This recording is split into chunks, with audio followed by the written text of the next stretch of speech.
మన మంత్రులల్లా అమాయక మంత్రి ఎవలంటే నాకైతే మన డెప్యూటీ రాజయ్య సారే కొడుతుంది. మీరేం ఉల్టా అర్థం చేసుకోకుర్రి. సారు మళ్ళా నా మీద గరం అవుతాడు. నేను ఎప్పటికీ సార్ దిక్కే.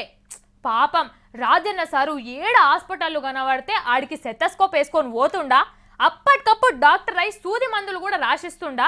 అగో సారు గీ తీర్ల బిజీగా ఉంటే ఇంకో దిక్కు వరంగల్ కలెక్టర్ ఏం చేసిండో ఎరికేనా చూడుర్రి. ఓయమ్మో ఓయమ్మో ఓయమ్మో డిప్యూటీ సీఎం రాజయ్య సార్ను ఇన్ని రోజులు నిమ్మలం మనిషి మెడల స్టెటస్కోప్ వేసుకొని దవాఖాన్ల పొంటి తిరుగుతాడని అనుకున్నాం కానీ నా స్వామి రంగా నిన్న ఉగ్ర నరసింహ అవతారం ఎత్తిండు.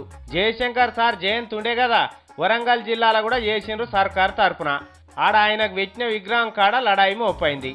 కడియం శ్రీహరి సారు, దాస్యం వినయ్ భాస్కర్ సారు ఇద్దరు కలిసి విగ్రహం కోసం దానం చేసిండ్రట కొంత పైకం. ఆ విగ్రహం మీద దాతలు అని MP Kadiyam Srihari sir, MLA Vinay Bhaskar sir ఇద్దరు పేర్లు రాసిండ్రట. ఇదే అస్సలు పంచాది. అగో వాళ్ళే మునగాల వాళ్ళ పేర్లే రాసిండ్రు. నేను ఉప ముఖ్యమంత్రిని, నా పేరు ఎందుకు లేదు దాని మీద అని మన రాజయ్య సార్ మంట. పేరు లేకపోతే వినయ్ భాస్కర్ పెట్టమనడా? నన్ను అడిగితే నేను 10 లక్షలు ఇచ్చేవాడిని.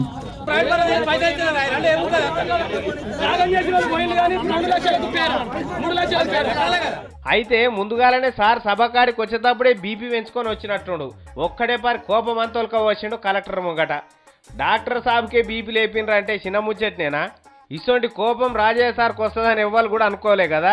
గిది అన్నమాట. కానీ కలెక్టర్ సారు జర రాజయ్య సార్ డిప్యూటీ సీఎం, ఆయన అడుగు ఏమైనా మంచి చెడ్డు ఉంటే ఆయన చూసుకుంటాడు వరంగల్ జిల్లాకు సంబంధించింది.